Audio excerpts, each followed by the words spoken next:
Hello and welcome back to the Maccas Talk Hockey, the podcast where me and my brother Charlie say hello. Hello.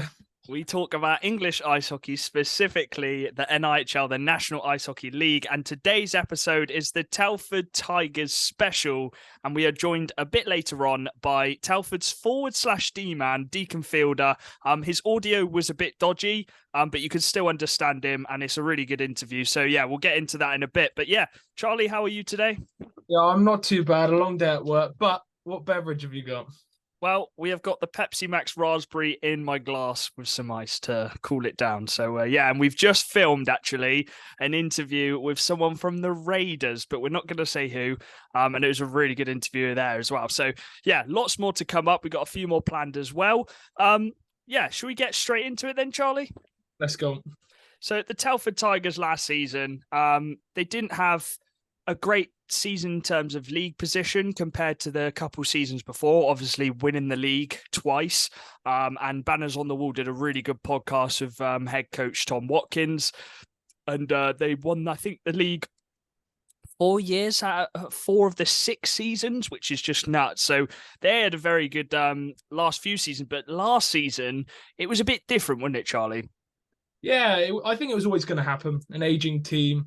They had quite a few core pieces of the team lost in McKinney, McKinnon, Silverthorne getting injured.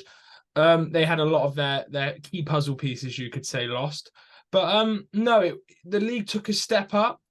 And I do think Telford did take a little step back. But at the end of the season, they took a great big step back forward again. So it was a season of ups and downs for Telford for sure. Yeah, just like the Bees, we've just done a podcast on them. Throughout the season, Telford had 35 different players play for them during the season, which is so many players having to come and fill in, players from the past. McKinney actually came back and had to play a few games for them because they were so short. And that was due to a couple players getting injured. Jason Silverthorne, a massive loss, I think about Christmas time. Mm-hmm. But it did bring in the resurgence of one of the best imports in the league in Rory Herman. So Well, it did, but you could see the effect it did have on the rest of the team, losing their captain, a bit like Bristol with Sobchak. Actually, they had quite a good start to the season. I think they were in the top four, and then it just slowly plateaued a bit going up to the Christmas break. And as you said, they brought in Herman. The team started to click again, and then they had a really good end to the season, and obviously knocked MK out the playoffs with a phenomenal 2 legs. And then they obviously gave it a really good go at playoffs as well. So a very mixed season for Telford, and I can imagine it was a very mixed season of emotions for the fans as well, Charlie.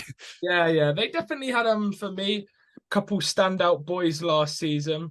But for me, the one which I think Telford fans will probably be most buzzing about will be Finley Howes. He took a massive step up last year. Yes. 67 points in 56 games, which for a young lad is phenomenal. And obviously the new D-man, Rhodes Mitchell-King. So I think them Yes. two players were really a massive light. And Sam Watkins, sorry. So them three, I think, were just huge, bright sparks in their team to keep them going last year and to also give them lots of hope this season because they're going to just keep getting better. 100%. They have a lot of young stars, and that's something I'll credit Tom Watkins and the Telford organisation, that they give the opportunities to these youngsters and they give them the ice time as well. Tom Watkins has always been a coach who's played with 3 lines and 4 lines consecutively, and I think that's been a big reason to his success over the past couple seasons with Telford. So he's got a very big squad going into next season, and we'll talk about that in the second half of the podcast. But yeah, especially Finley Howes. I think he had a phenomenal season he got a lot of responsibility though put on his shoulders because of the injuries they got, and he was playing on a line with Luca the Bazooka. How good was he near the back end of the season, Charlie? Napier.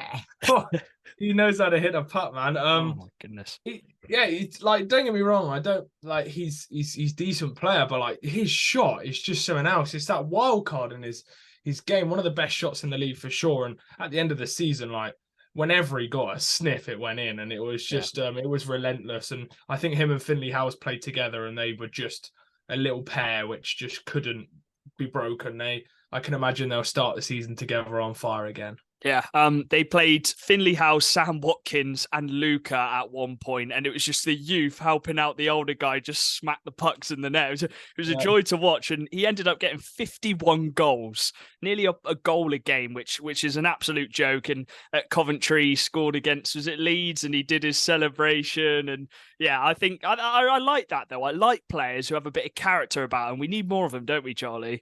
Yeah, 100%. And he got their fans back. I know I'm in their fan forum, and I think, to be nice to say, there was lots of ups and downs, and they were moaning and all of this. But I think players like Luca got their fans back on board, and the Telford fans, I thought we possibly saw the best version of Telford fans I've seen in the last couple of years pre-COVID, even though they weren't top of the league. And I thought that was quite cool how they really got behind their team. Yeah. Hello. Sorry about this. We've had a bit of something happen off camera, and we couldn't stop laughing about it. But yeah, Charlie, should we get into the interview of Deacon? Because honestly, it's a really good interview. He played out in America, and for any young players listening, going out abroad is sometimes a really good decision for a youngster. So should we get on into the interview, Charlie? Yeah, we shall. Hello, we are back with a special guest. Charlie, do you want to introduce him to us? Yes, we would like to welcome onto the podcast today a player who is an NIHL league winner. He's played in the OHA junior setup before applying his trades to America.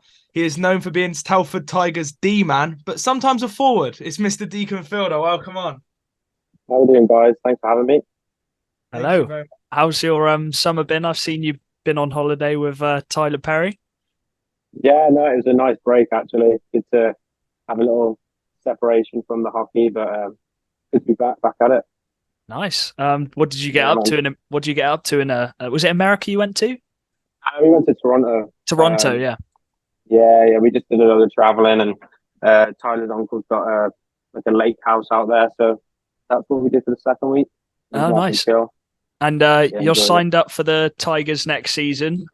Was it straight away signing the contract, ready to go next season? I mean, yeah, pretty simple. It's my hometown, so it's a pretty sort of straightforward decision to make, to be honest with you. So yeah. Charlie, did you want to pop over a question? Yeah, let's kick off to the start of the career. You made your way into the OHA juniors. You're in the Tigers Academy. How did you kind of find your way into hockey? And I know your dad used to play, but let you tell us. Yeah, I mean that's pretty much the story. I think the rink opened, and my dad was there the first day. So sort of obviously he played, and then growing up watching him play for the Tigers and stuff. So I was probably skating and in hockey gear from about 2.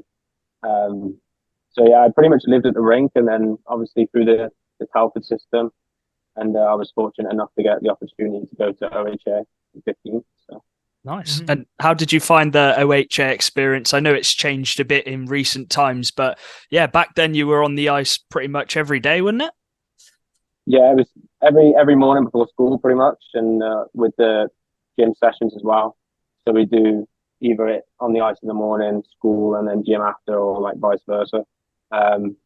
Honestly, great experience. I know the rest of the OHA lads will probably say the same thing.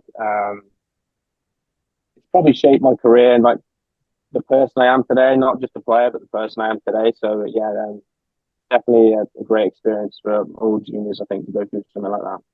And would you say, sorry, Charlie, go on.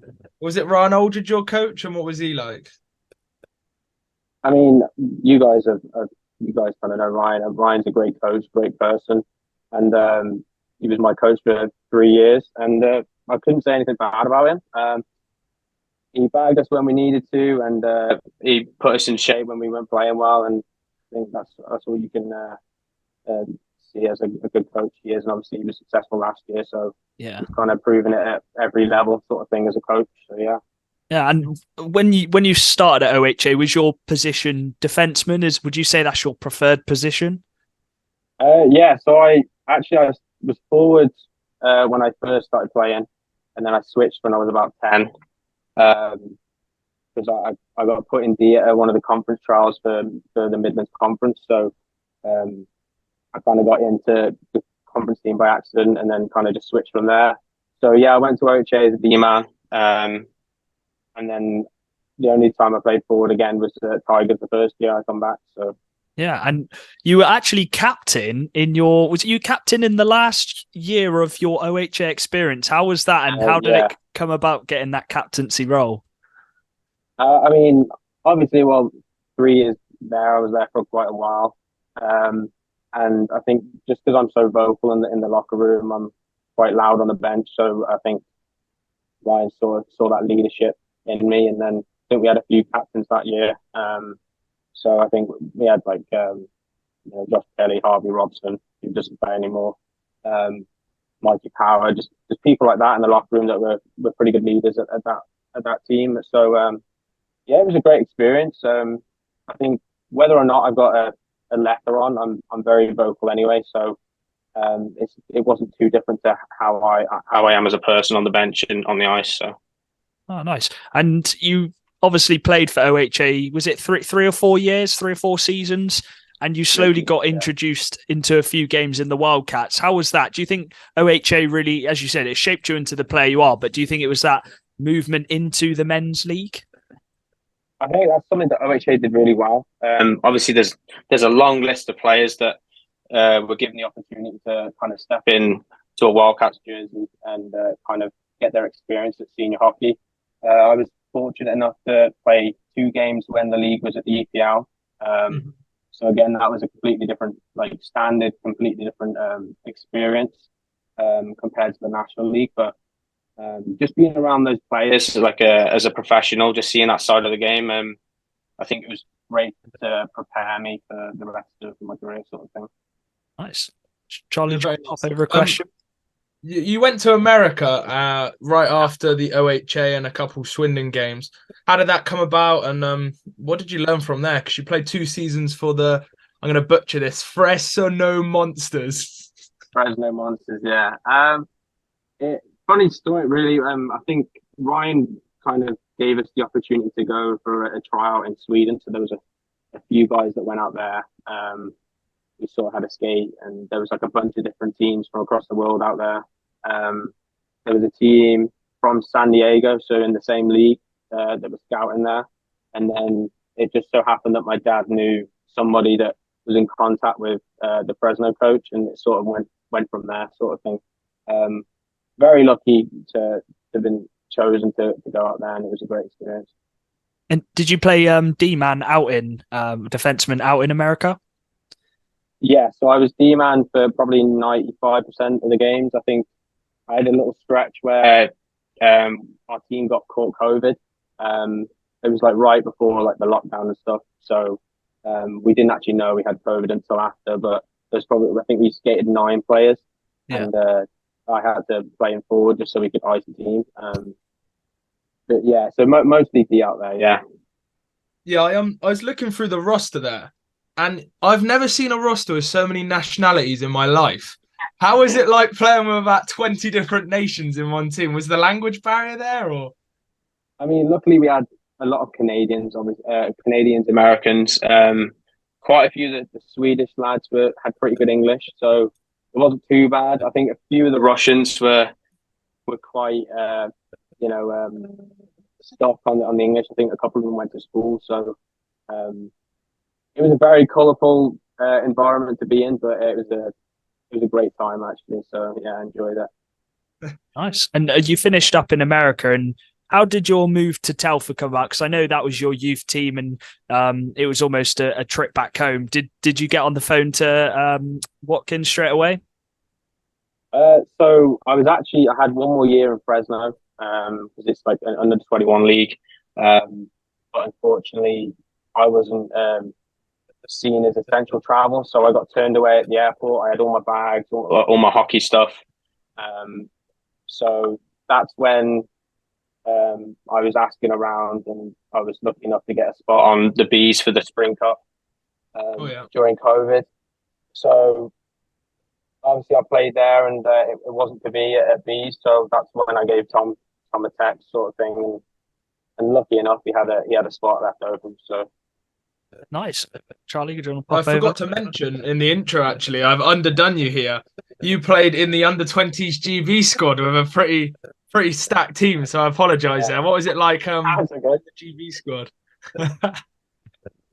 Well, it's a great experience just to represent your country anyway. I think obviously I played for England growing up, and I was able to play with like the likes of Liam Kerr, Kieran Brown, just the likes of just there's a long list of solid players that played in that team, and yeah, it was a great experience to go out there into Europe and sort of play for the flag, play for the country, and yeah, it's a great experience.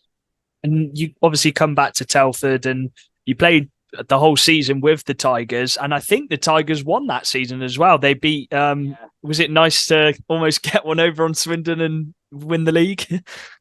Yeah, no, it was so great to lift the trophy in my hometown in front of friends, family, a lot of people I know. I'm quite close with a lot of the fans as well, so just to be in that environment and experience that with everyone is such an honor to me. And yeah, I think we just clicked that year. I think Tommy put together a great group, and we were just able to grind out some wins against tough opponents. We always have good games against Swindon. Yeah. I think it's always a good game against Swindon and those top sort of teams. So yeah, it was just a great year for I think everyone, and to be able to do that in year one was pretty good. So. Yeah, I wanted to ask about because this is a Telford Tigers special. I wanted to ask about Watkins as a coach. What is it which makes him so special? And obviously, he won back-to-back titles, I think, with Telford. What is different about him, and how is he so successful as a coach? I think he just has that winning mentality. I think he's able to put a group together. Obviously, you can look at his resume. And the Tigers the last 10 years, the amount they've won. So he's able to just put a group together, fit in the pieces and just kind of play the right hockey. I think we're not always the most talented team. I think if you go down some of the Tigers teams that have won, they're not always like on paper, should you say, and the most talented teams that are going to light up the league that you'll predict at the start of the year. So I think, yeah, just being able to kind of put that into all the players, regardless of how good they are. I think it's essential for all the success. Yeah. Yeah, I was going to ask about Jason Silverthorne. Sadly, obviously, we've seen he's not going to play this year, I believe, from when I read the article. Probably a British hockey legend, Telford Tigers legend as well. What's he like as a captain, a player, a leader? I know you only got to play one and a half seasons with him, but what's he like in them years you played with him? I mean, there's a lot you can say about Sills. I think he's a great guy. He's a great locker room person, great leader, and I think that's something that we missed last year. Obviously, he was injured for a lot of it, and he was playing injured as well. So not having him was a big hit for us. I think when you lose your captain, it can affect the locker room, like the mentality and stuff like that. So yeah, I think. Just that, even as a person, I think he's just a great person to be around, and I think he'll be missed next year for sure. Hopefully, he'll come back as soon as possible. I know he's having surgery and stuff, so hopefully he'll recover pretty quick and get back on the ice in the Tigers jersey. Yeah, I thought it was quite similar to Bristol as well. Bristol had a decent little start to season, and then Sobchak got injured, and he was their captain as well, and they had to get a new import. And I think you're right. It kind of does shake up the team a bit, not playing with your captain. But how was it going into playoffs? You had a really successful end to the season last season, obviously making it to Coventry, beating MK, who were probably the most on-form team going into playoffs. How was that, and just getting one over them? I mean, that weekend was probably the loudest our rink has been in a long time. The atmosphere was incredible. The fans were just amazing at that week, especially. It included the whole season, but especially that weekend. So I really feel like they were a sixth man in us trying to get over MK. I think we just found a way to win. We knew we weren't going to light teams up. We knew that's not how we were going to win games. So obviously we brought a couple guys in, and we were able to just figure out our style and the way we could win. So I think we just executed well against MK, and then we played a solid game against Leeds in Coventry as well. So yeah, you definitely gave them a really good game considering how dominant Leeds were in the league. And yeah, of that second leg against MK, me and Charlie were watching it in the front room on the stream, and MK scored like, what was it, 3 goals in a minute? And it was the hat trick from Norris. What was it? Who was the guy who just stepped up and you managed to kill the rest of the game? I think it was 10 minutes still to play. Who was that guy who just stepped up and said, "Look, lads, we need to kill this off and get to Coventry," because they had full momentum in that game when they got it. I think it was 1 goal behind. Yeah, well, I think there's a lot of loud vocal guys on the bench. I think Scotty Mack did a great job kind of filling in as a captain last year. Yeah. He's very vocal anyway, so he's always able to rally us up as a group, especially in those situations. I think we've got a pretty solid decor, like a leadership group in the decor as well. So the likes of Danny Rose.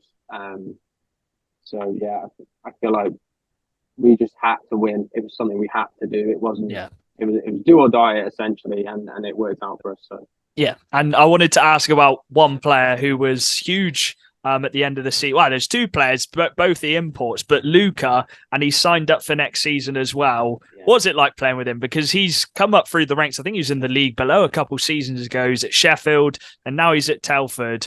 They call him Luca the Bazooka, don't they? So what is it like playing with him? He's just a funny guy, a great person, and he can shoot the puck.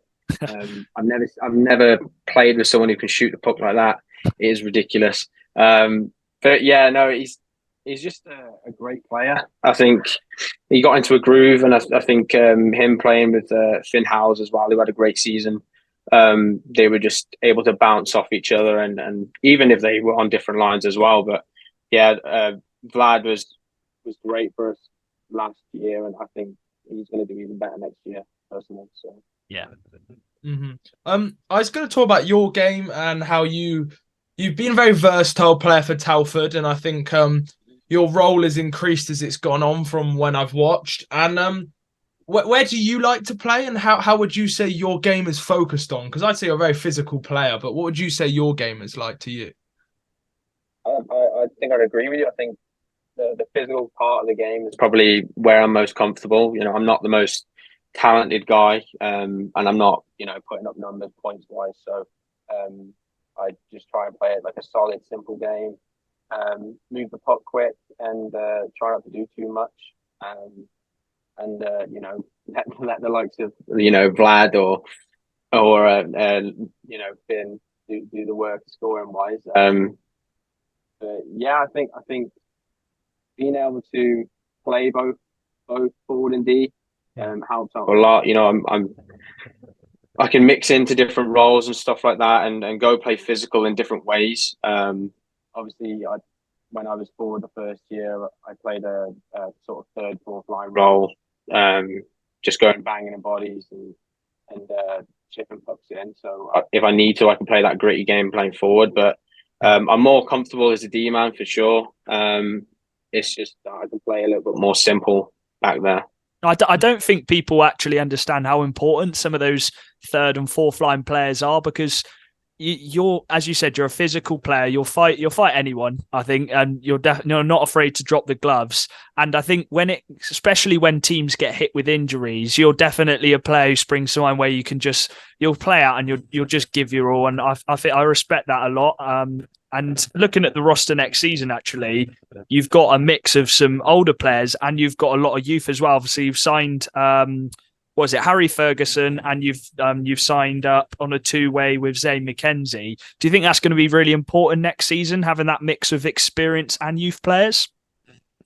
Yeah, I think it gives us a couple of different ways that we can kind of play. We're not kind of trapped into one style of player. We've got guys that can go play that kind of fast-paced, sort of on the puck kind of game, and then we've got guys that can go in, hit bodies, and take puck to the net. Obviously, it depends what team we're playing. So I think it gives us a way better chance at sort of finding a way to win. And again, I think it goes back to Tom being able to put the pieces together and sort of bring that winning mentality back into the locker room, especially after our playoff run. I think we're going to take that massively into pre-season, into the first game of the season, and hopefully run with that. Nice. Yeah, Jack had a player who he always found underrated, and I agreed, but he has left the Tigers. How good was Corey Goodison as a D-man, and what did you learn off him? Because it's going to be a loss for Telford. He was really comfortable on the park, good puck-moving player. What was it like playing with him? Potentially, you may have partnered him at some point as well. I think he's just a solid guy at the back. He knows how to play fast. He's probably one of the fastest guys on our team the last few years. You probably wouldn't see it too much in games, but he's able to hit. He's able to score. He's got a good shot. So it's something that we're going to miss. I feel like it's been very lucky sometimes that we've had him on the ice. And obviously wish him all the best. Obviously with his new child now. So, but yeah, just a great person really, and great to be on the ice with. Yeah.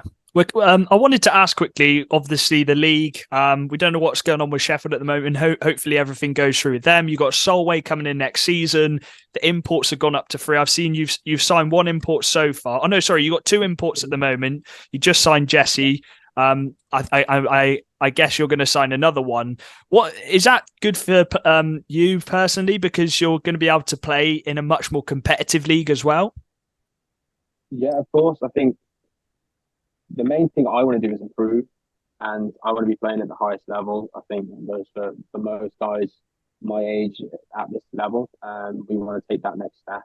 And obviously, if the league's more competitive, we're put in situations that are only going to help, and we'll figure out a way to learn from mistakes and just to improve on overall game. It will help so much, I think, for a lot of our young guys as well. And I think you saw how good Finley Howes was last year. He was able to just step up his game so much, from playing at this level. So I think hopefully if I can do the same, take the right steps into making my game a little bit better, then yeah, that'll be perfect. So, Charlie, did you have a question as we're coming to a close?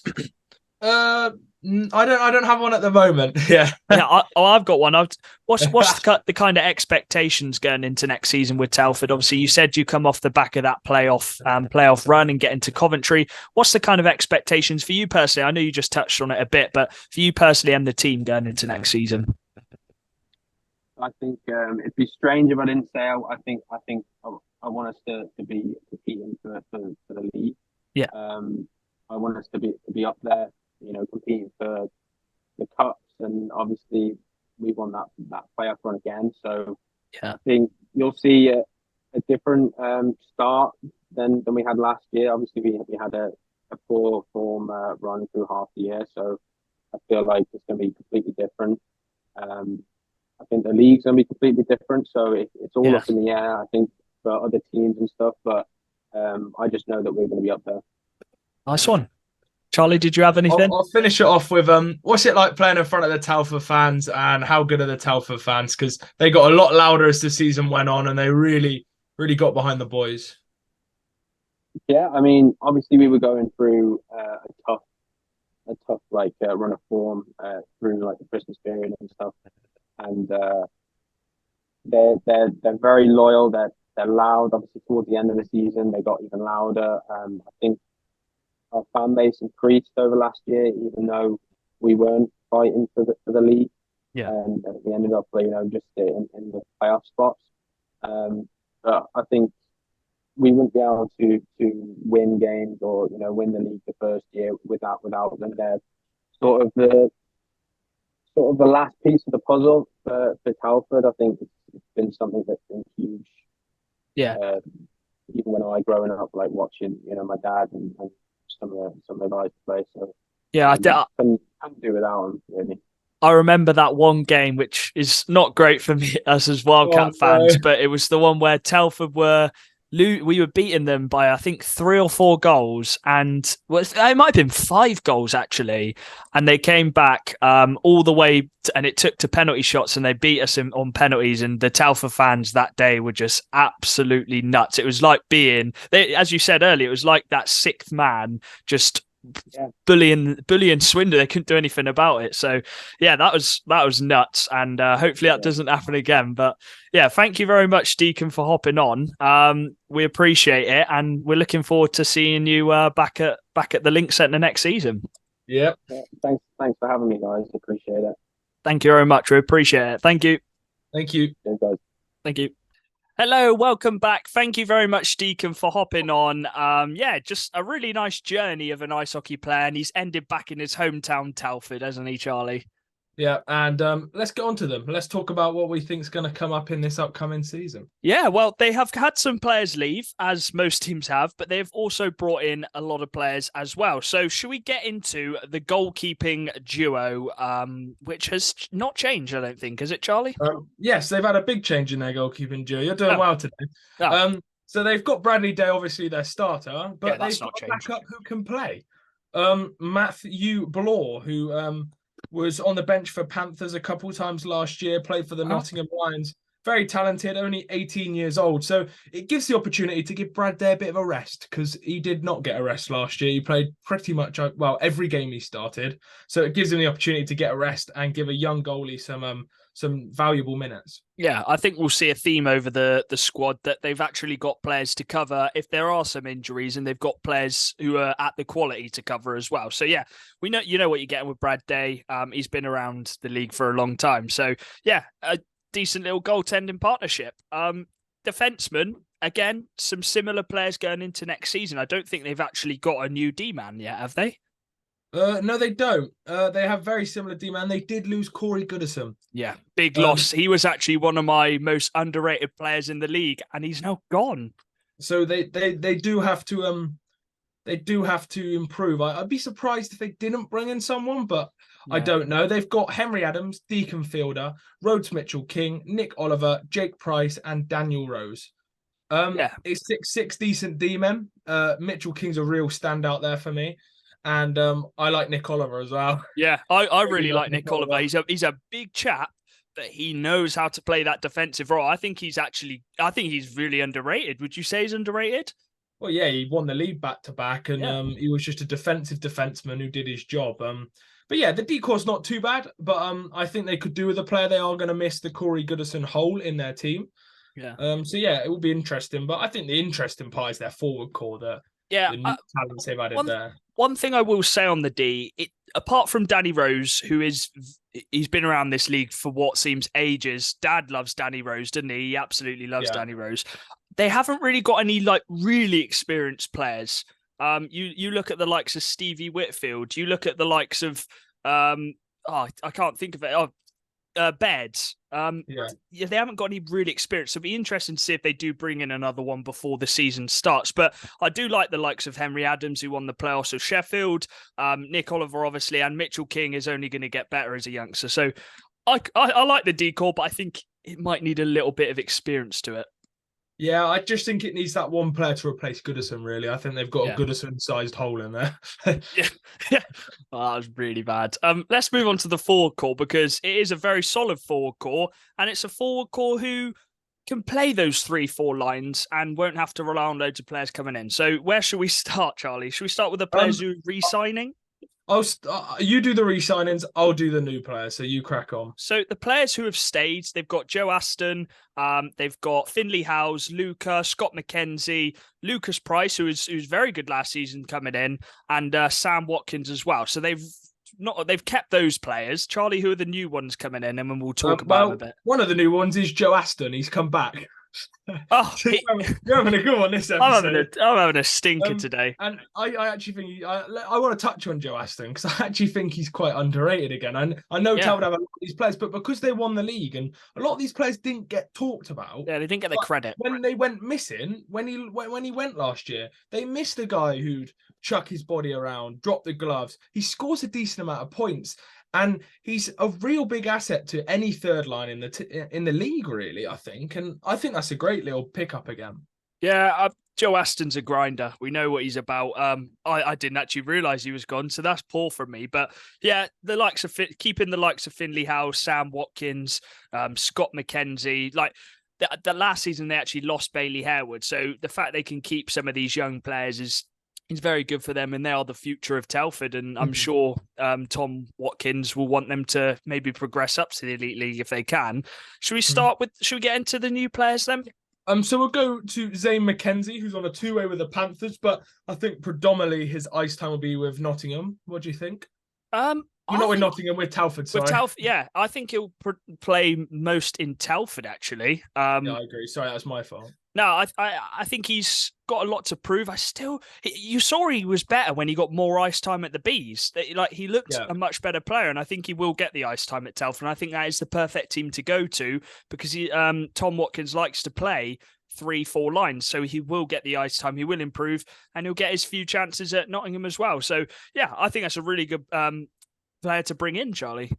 I think it's a proper Tom Watkins signing. Yeah. Someone who may not be getting the ice time at another team. He'll bring him in. He'll play him on a third, fourth line, and the guy will grow. And somehow he'll manage to bag 30 points because that is what Tom Watkins does. He makes players really good. He's one of the best players with young coaches. Okay, so now sorry, I'm just putting my laptop on charge. We have a new, well, not new, but a returning player coming down from the Elite League in Harry Ferguson. What a signing. Yeah, I was very impressed with him when he last came in. He wasn't like the top point scorer, but you could definitely tell there was talent there, and he's going to get another full season in the National Ice Hockey League. So, yeah, I think that's a really good sign. I think he could go under the radar this season. Yeah, he scored 24 points in 50 games when he was last with us in MK. He's got 2 years under the bank in the Elite League with what ice time he got there. And I think he'll be an additional part to the depth of this Telford forward core. Yeah. And just he'll get some lovely minutes there, probably some special team time. And it's going to be a great opportunity for him. Yeah. They've also brought in, wow, they haven't just gone with a Canadian. They've mixed it up a bit. They've got one Canadian and one American. So do you want to talk us through them, Charlie? We'll go to the American first. And this is more of an experienced import. And I quite like that. He's 28, which for American import's a bit older. He hasn't just come out of the college hockey, uni hockey route. He's 5'10", and he's played in the NCAA 3, which is like the one below. We've had some players in our league there from before. He played in a league in America called the SPHL. We've had players there from before, and he's just done. He's playing for the Australian League right now, New Zealand Australian League. So he's playing hockey. He's scoring points, and he's going to come into this team hungry, isn't he? Yeah. Did you mention his name, Brady Hepner? Oh, yeah, that's his name. Yeah. Brady Hepner, yeah. So he's not got no name. He has got a name, Brady Hepner. But yeah, I like the fact that some teams are bringing in players who are actually still playing now and are going to come straight into the league, game ready, fit, and it's not going to take a bit of time for them to come in. So yeah, I think it's a decent little sign-in. You said he's got the experience. He's played. He's took that choice to go up to the AIHL in Australia. So yeah, I quite like the sign-in. Again, you just don't know what you're going to get from these Americans and Canadians. So, yeah, but I really like the look of this other man, the centerman, Jesse Sutton. Yeah. Do you want to talk for him a bit, Charlie? Jesse Sutton, that is his name. 6'2" years old, 6'2" height. Oh, we're having a mare today. Yeah. He's played in the U Sports League, which we know players like Colby, Labuele, Gomasic have all come from. Mm-hmm. But again, another player who's had his season in the U Sports League and then played more hockey for a league I've never heard of, don't get me wrong, but he's playing more hockey in Canada. So he's got some games under his belt as well as some good points in the U Sports League. He's going to be good. This is a track record signing where we've seen players from this U Sports League come to our league and they perform. So I like the signing. This is the silver form replacement. This is the centerman who's going to go on to top line. This is the player I think Tom Watkins was looking to get in. We haven't actually mentioned him silver form, but he's not going to be returning next season. And I think Tom Watkins was really looking for someone who could just be the replacement for him. And I think Jesse is going to be that guy, 6'2", center, top line. And he's mid 20s, which is prime age for a hockey player. So yeah, I think that's a good little sign-in, and I think it's going to benefit having him on top line as centre. Yeah. Should we go on to the lines? Yeah, we'll get on to the lines we would play then. So, do you want to start with the decor? Who are the top two pairing you're going to go on line one? Rhodes Mitchell-King and Daniel Rose. Yep, I'm going to. I'm gonna disagree with that, or not disagree. I'm gonna put Rhodes Mitchell-King and Nick Oliver together. I think you can have the full-on attacking Rhodes Mitchell-King, and then you've got Nick Oliver, the big guy at the back. So, but you can have experience Danny Rose with Mitchell-King as well. But then I've got Danny Rose and Henry Adams on second line. Is that your second line one? No, I've gone for Jake Price and Nick Oliver. Wow. Okay. They're the two I've gone for. Jake Price got that bit more time in our league under his belt, bit more ice time under his belt, and I think that's just a solid second pairing just to calm the ship. He has improved a lot, Jake Price. Both brothers. I think Banner of the Wolves said it on the interview with Tom Watkins. They really stepped up last season when Telford needed a couple players. So are they brothers? Am I getting that right? Brothers, yeah. So the brothers really stepped up, and they're still young as well. So they've still got a lot of time to improve. So maybe putting Jake Price on those top D lines is probably a good idea because he'll just improve even more. So yeah, and I think that second and third line D you could have anyone really. So let's get on to the forwards. That's the main lines. My top line, I'm going to go straight out there. I'm having Jesse Sutton. I'm having Vladimir Luka, and I'm having Finley Howes. I'm having Finley Howes and Vladimir Luka because they played together before, and have the big sentiment of Jesse Sutton. That's my top line. I'm going bold. I'm going strong. Yeah, I can see where you're coming from, but I'm going to go different than you. I'm going to go for Brady Heppener. Okay. I'm going to go for Jesse Sutton and Scott McKenzie. Wow. Top line. We'll see why in a minute, but that's my top line right there. Really? Well, the reason I'm going with Scott McKenzie as second line is because that's where he's played for the past few years, and that's where Tom Watkins has said he's playing. So I don't know. I could be wrong, but on my second line, I'm going with Scott McKenzie. I'm going with Harry Ferguson and Brady Hepner. That's going to be my second line. And yeah, so and then the third line I think is actually a very strong third line. You can have Zane McKenzie, you've got Joe Aston, you've got Sam Watkins, who got 32 points last season. So I think they've got very good depth for their team, their forward core. My second line is Vladimir Luka, Finley Howes and Sam Watkins. I'm not splitting that line up. Oh, fair play. If that line works, it's proven it works. I'd debatably put that as a top line. I really like it. And wait, so where's Ferguson in your? Is he in your top line? Harry Ferguson is on the third line with Joe Aston and Zane McKenzie. Because I'm not saying Ferguson won't do well, and I do think he's a very talented player. But the last time he was in this league, he scored half a point a game, and Sam Watkins did over that last season. Yeah, and he's not exactly teared up the Elite League. So I'd give him the third line and let him earn his opportunity to get into the top lines personally. Yeah, I don't actually know how good he will be. He may be a player who forces his way onto the top six core. But for now, I think you put him on that third line because I think Sam Watkins, he's earned himself a spot on that top six for me. 100%. I actually think their depth in the forwards is really good, where you actually have to put either Sam Watkins, Zane McKenzie. You have to put two of these three, Sam Watkins, Zane McKenzie, or Harry Ferguson on the third line. You have to put two of them, and automatically that makes the third line good. So I think it's just a really balanced forward core. And then you've got a fourth line of Lucas Price, who grinds, and Thomas Bryn as well. So, I think it's a decent little forward core. And I think that's going to get him through this season with the quality coaching of Tom Watkins. What do you reckon? I don't know. I don't know how their season's going to go. I'm not sure. It's going to be a tough season for them. I do think. I think they've got a good team. But I think loads of other teams have good teams as well. Yeah. And we're in this scenario where I think every team's expectation is to get playoffs, and three teams are going to miss out. And I don't know whether I think Telf will be on that border. I think they'll be in the 7th, 8th or 9th position. And I don't know where they're going to be. It's just such a competitive league. Yeah. And you need them imports to turn up. And it's gonna be crazy because I think their forward core's good. I think their D core lacks a little bit, and I think their goalie tendon is decent.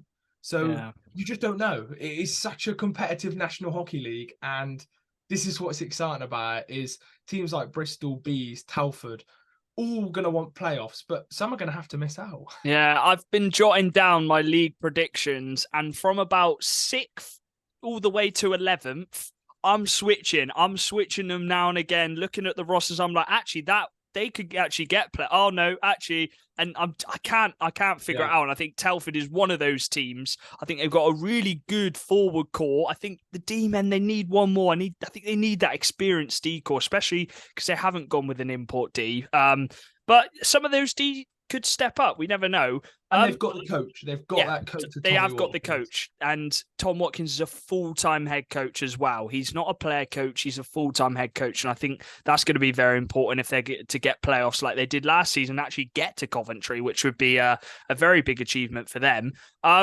Should we get on to our ones to watch and then we'll finish with our expectations? Mm-hmm. Do you want to go first or shall I go first on this one? You can go first. This is a really tough one, I think. My ones to watch is Harry Ferguson. I'm going with Ferguson. I think you said he only got, 25 points last time he played in our league. He's gone off to the Elite League and he's been training with, training much more than a National Ice Hockey League players would play. And he's been getting some minutes in the Elite League. Now's his chance. I think he's going to be hungry to prove to the Elite League teams, look, I'm down in here and I'm smashing it up. So I want to sniff back up at the Elite League. So I think he's going to have that mentality. And if he is going to play on the top two lines, I think he's going to be one of their top point scorers. So I'm going to go with Harry Ferguson. Who is your ones to watch next season? I'm going to know this one for a long time. And I've gone for Sam Watkins. I love the guy. I love the kid. I think he's so talented. I really do. And he hit 32 points last year. And I can see him improving on that again. And he's a really good penalty killer, in my opinion. He'll get there. And Sam Watkins, just a really talented young Telford player who I just think he does all the basics right. And that's all you can ask for most players. And for a young player, he plays like he's a lot older than he is. Yeah, that's a good shout, and is definitely one of the talents at Telford who springs to mind first when you think of those younger players. So yeah, good little pick. Let us know in the comments on Twitter, on Facebook, who your ones to watch is. We'll do our little post as well a couple days after the podcast. Expectations then, let's finish on them. You touched on it a bit before, but what's your expectations? Do you think Telford can get playoffs? Do I think they can? For sure. Yeah, 100%. This team is capable of getting playoffs, like many others. I think their expectation for Telford would be top 7. I think if you can get 7th, I think that would be an amazing season for them. And I think they can build with the young players they've got. They could blow my expectations out the water, or they could go under it. I don't know. And it's such a competitive league, but I think getting in playoffs and pushing whatever team they play in playoffs, doing well in the group stage, I think is an expectation for them. Yeah, I think they're on the brink of the 6th, 7th, 8th, or they could finish 9th or 10th. This is so hard to predict. I don't know how people are actually going to get their full predictions. We're going to get a load of people on for our predictions a week before the season. But I think they've got enough talent and experience and goal scoring with Luca. I'm not sure what these imports are going to be like. I think that's going to be a big factor. Can they replicate the likes of Herman? Can they replicate the likes of Silverthorne? I'm not sure. We'll have to see. But yeah, they've definitely got the depth this season. I don't think they're going to be lacking in players, which is very important. So they're not going to be losing players next season. So yeah, I think they can get playoffs. We'll have to see where they finish in my predictions. Anything else to add on the Tigers? Just Tom Watkins. He'll prove me wrong. Yeah, he's that. He always does it. Last season, they didn't look like they're going to get playoffs, and then somehow they just went on a run and made it to Coventry. So yeah. Tom Watkins, he has all my respect, and he's one of the best coaches in the league. And they've got a good squad, and it's going to be a great National League season. I think it just shows how underrated Telford are. The amount of times we've mentioned that word, underrated.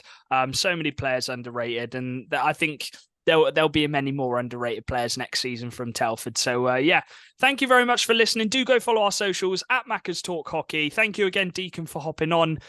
Really nice guy, and yeah, he's always up for doing anything. So appreciate that, Deacon, and we'll catch you in the next one. We got a very big guest from Hull next. So yeah, we'll keep it a secret for now. But thanks for watching, and we'll see you in the next one. Peace. Bye-bye.